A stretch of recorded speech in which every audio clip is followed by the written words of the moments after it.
Hello students, welcome to education academy. मैं Jackson sir आपको आज नेक्स्ट चैप्टर करा रहा हूँ।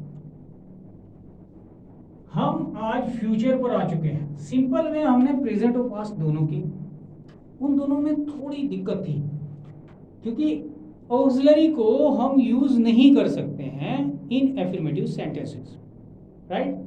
हम सीधे अप्लाई कर रहे थे एक्शन। यहाँ ऐसा नहीं है, ये वाकई सिंपल है और बहुत ही आसानी से ये पेन और जो टंग है दोनों पर चढ़ जाता है, कोई समस्या नहीं। फ्यूचर के लिए जो वर्डिंग है वो हमारे पास गागी के है ही है, हम लोग शुरू से इसे करते आ रहे हैं।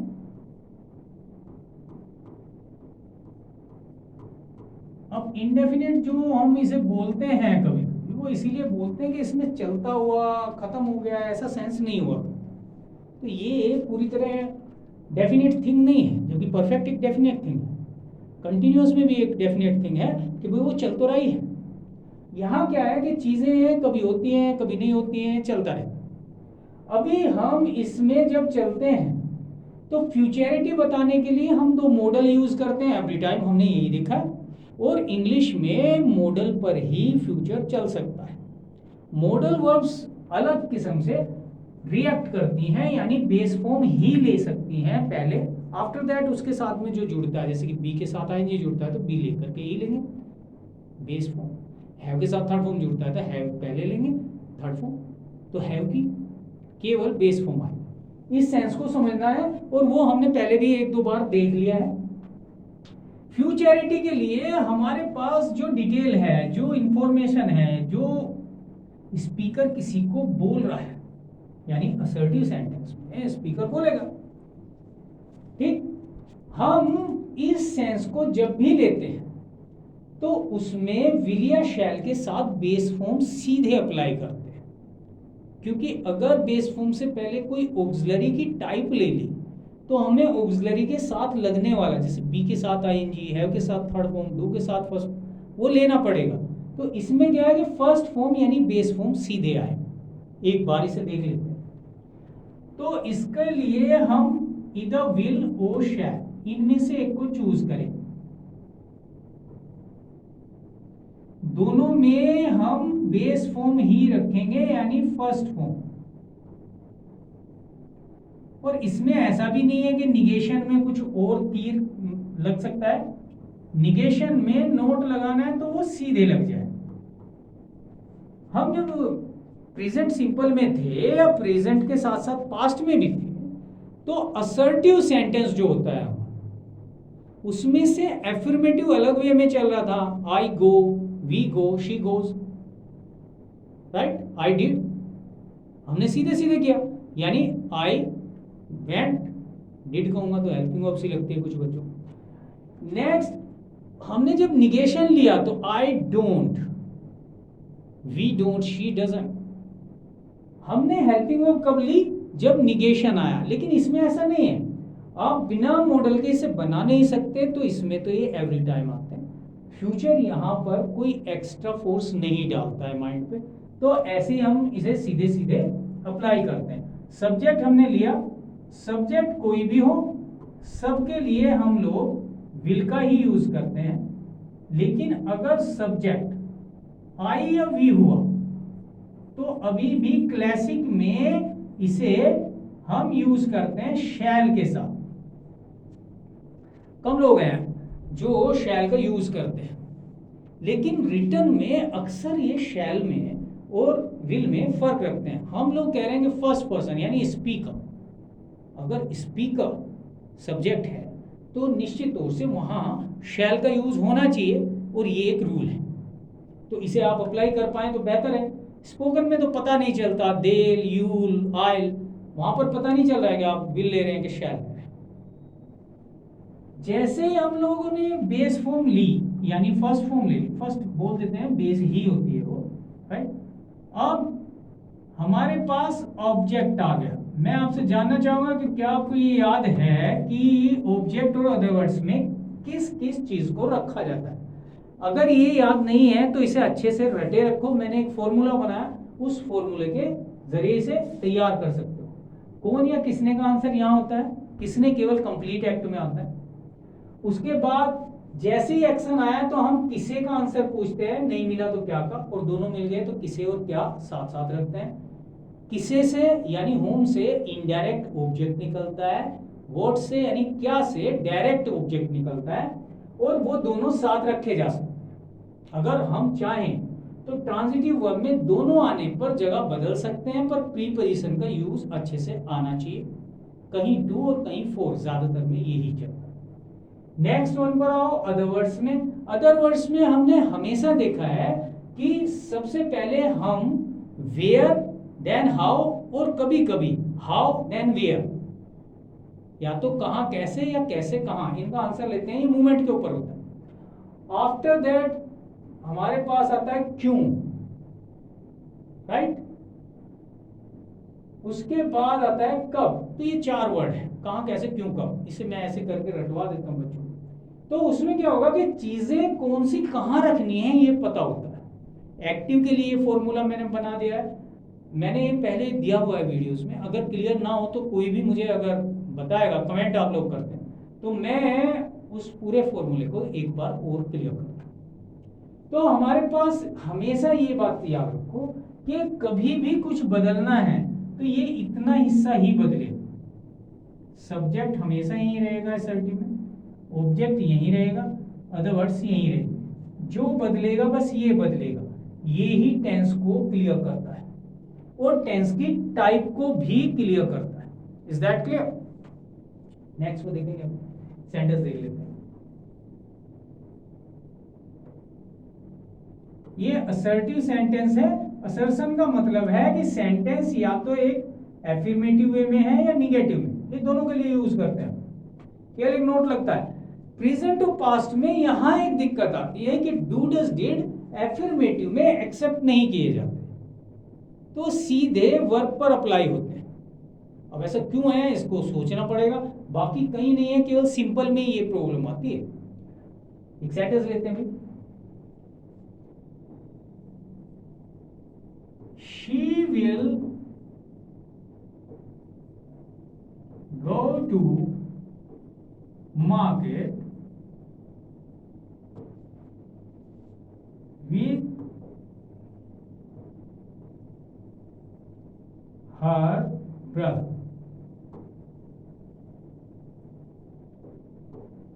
राइट। विल का जो मीनिंग है वो और शैल का जो मीनिंग है, सब्जेक्ट के साथ सही सही होने पर, यानी आई के लिए वी के लिए हम शैल का यूज करें और अदर्स के लिए हम लोग विल का यूज करें, तो वो मे के बराबर होता है। राइट। इस बात को समझना चाहिए कि अगर हमने कोई चीज ली है यहाँ पर और वो हमने शी विल कहा, तो इट मे बी हैपन और नॉट, यानी ऐसा हो भी सकता है और हो सकता है ऐसा ना हो। ये एक सडन डिसीजन के लिए बना हुआ टेंस का टाइप है। थोड़ा और क्लियर करते हैं, एक और सेंटेंस ले रहे हैं।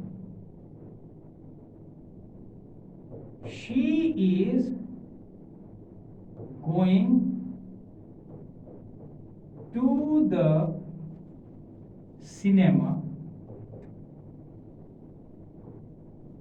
टुमारो।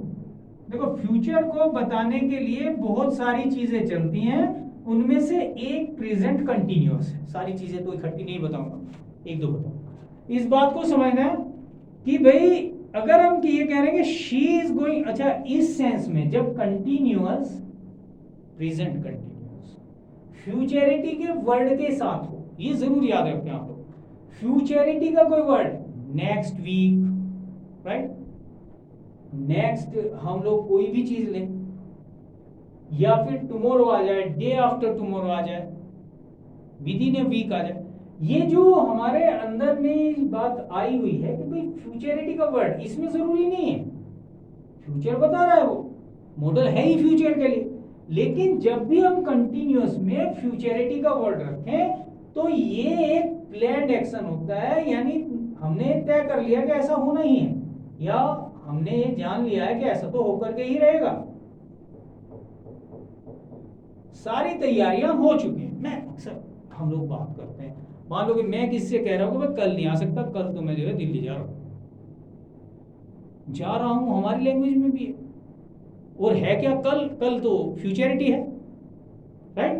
तो फ्यूचरिटी को अगर आप यहां बनाते हैं तो ये ज्यादा सर्टेनिटी देता है। यहां पर मे और मे नॉट का सेंस है। फ्यूचर सीधे सीधे जो बताएगा, यानी सही जगह पर मॉडल्स को लेकर अगर हम बात करते हैं तो फ्यूचर जब सीधे सीधे बताएगा तो वो यही बताएगा कि ये सडन डिसीजन है और ये कैंसिल हो सकता है, राइट? इस बात को ध्यान में रखते हुए फ्यूचरिटी का यूज करें।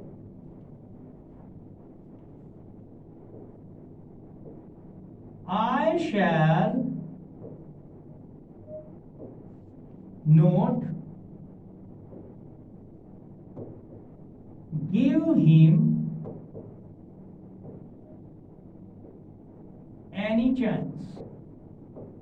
अब अक्सर जो है खिलाड़ी लोग हैं वो हैं या फिर कोई स्ट्रेटेजी है, कुछ हम लोग बात कर वहां पर हम कह रहे हैं उसे मैं चांस नहीं दूंगा, तो बहुत खतरनाक है, right?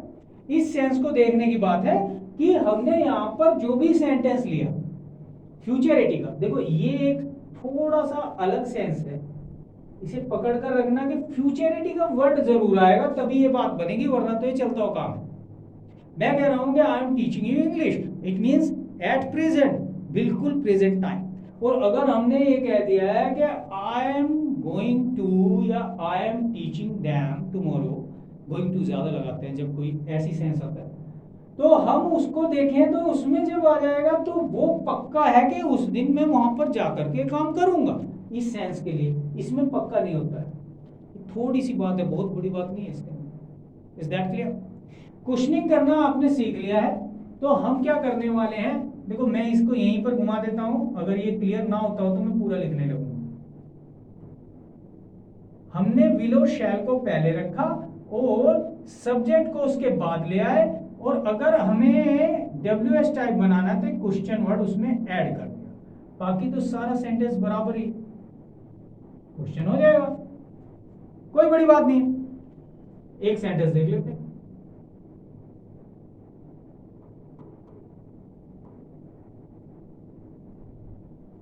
Will you take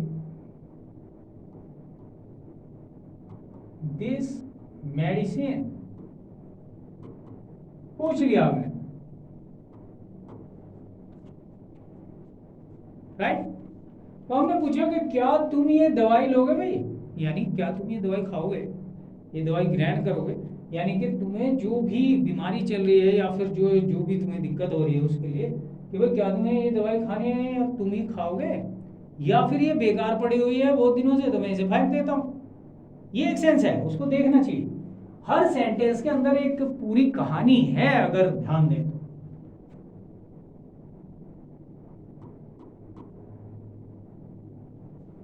When will you take this medicine?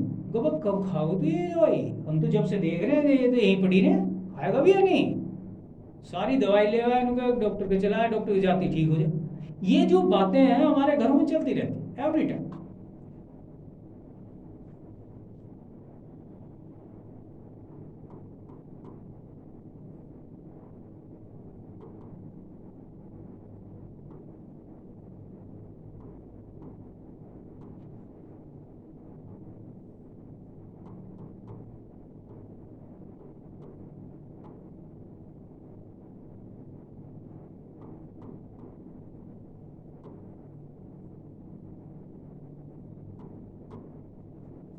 Right? अब यहां पर आ जाते हैं, यहां एक सेंटेंस हमने लिया कि भाई कल क्यों नहीं जाएगी वो स्कूल। अब यहां हम लड़ने के मूड में हैं, हम किससे कह रहे हैं कि यार कल क्यों नहीं जाएगी वो स्कूल, सारे बच्चे जाए तुम इसकी रोज छुट्टी करा लो, घर ही बैठा लो यार।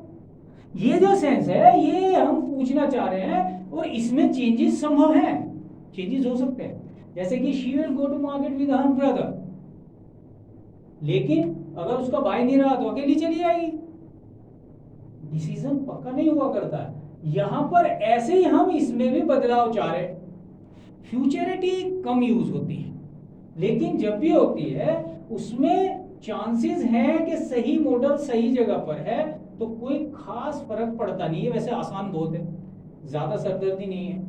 आप चाहें तो विल नोट को वोंट कर सकते हैं और शैल नोट को शंट कर सकते हैं। शैंट बोलते हैं वैसे ज्यादा। Is that clear? तो इसमें कोई समस्या नहीं है। अगर देखा जाए तो ये सबसे आसान है, क्योंकि हमें चलते भी नहीं रहना नहीं बताना है, खत्म हुआ भी नहीं बताना है, तो इसलिए इसमें सीधे सीधे बेस फॉर्म आए, बहुत आसान है। आप थोड़ा सा इस पर अगर ध्यान देते हैं तो क्लैरिटी आपको मिल जाती है। कुछ चीजें इसमें हैं जो मुझे बतानी चाहिए और आपको समझनी चाहिए। अगर हमारे पास एक ऐसा सेंटेंस है, if we have a sentence with, मैं इसे लिख देता हूं, ये इसमें ध्यान देने की चीज है, इसे ध्यान से समझने की कोशिश कीजिएगा। अगर सेंटेंस से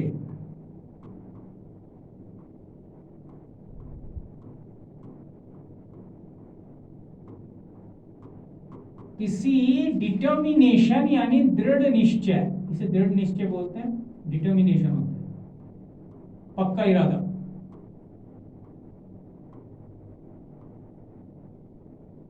राइट, या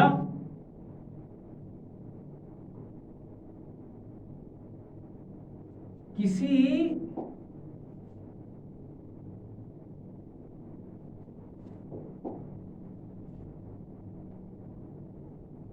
प्रोमिस यानी वादे का पता चल रहा है, पक्का हम जो ये कह रहे हैं होएगा ही होएगा ये काम। आप किसी की मजबूरी की बात कर रहे हैं, यानी ओब्लिगेशन में वो ओब्लाइज्ड है पूरी तरह, या फिर आप किसी को धमका रहे हो।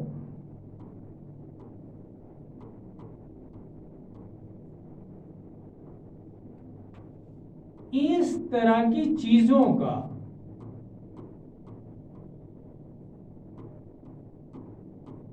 ऐसा कोई भी सेंस हो,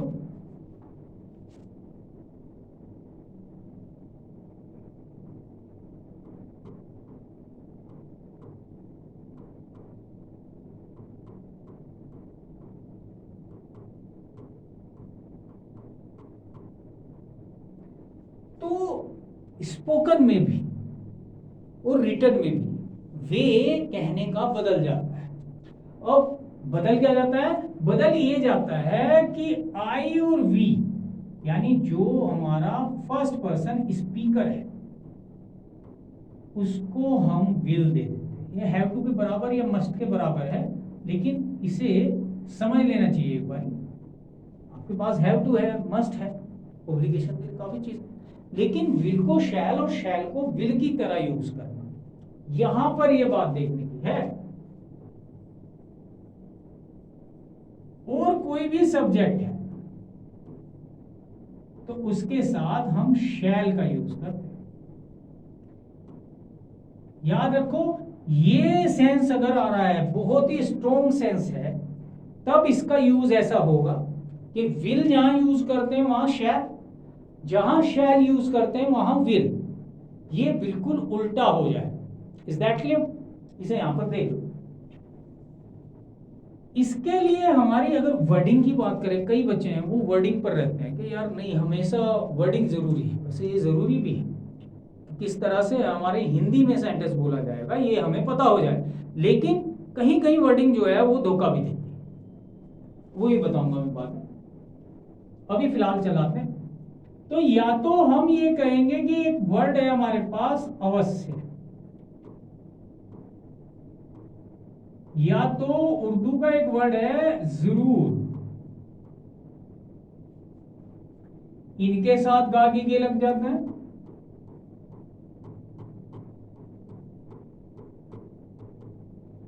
या तो फिर हम ऑब्लिगेशन को जब बताते हैं तो पड़ेगा, पड़ेगी, पढ़ेंगे। कुछ करना पड़ता है हमें तो हमारी इच्छा नहीं होती, ये ऑब्लिगेशन है। यहां डिटर्मिनेशन ज्यादा है। डिटरमाइन जो होते हैं वो हम खुद होते हैं, तो अक्सर आई और वी के साथ लगा हुआ विल डिटरमाइन करता है, हमें स्ट्रॉन्ग सेंस है। हालांकि उसमें भी ऑब्लिगेशन तो हो सकता है अदर्स, पर ज्यादातर हम वो सेंटेंस जब लेते हैं तो वो ऑब्लिगेशन बताता है, यानी मजबूर। इस बात को मैं एक बार और क्लियर करता हूँ। एक सेंटेंस लेते हैं, आई विल किल यू। अगर ये होता आई शैल किल यू, तो इसका मतलब है कि मैं तेरे को मार सकता हूं भाई, वहां स्ट्रोंगनेस कम है। लेकिन जब कहा गया आई विल, ये स्पोकन में भी स्ट्रांगली बोला जाता है कि yes I will, it means very strong. I will kill you, तो तुझे जरूर मारूंगा चाहे कुछ हो जाए। ये जो सेंस आता है हमारे पास, इसको हमें समझना होगा और इस तरह से चलना होगा। रोक दीजिए जितनी बनती है रोक दीजिए। एक लड़की आगे नीचे क्लास में ये पोज नहीं होता यार, समझ कोई नीचे चलो आता पोज होने का भी तो किस्सा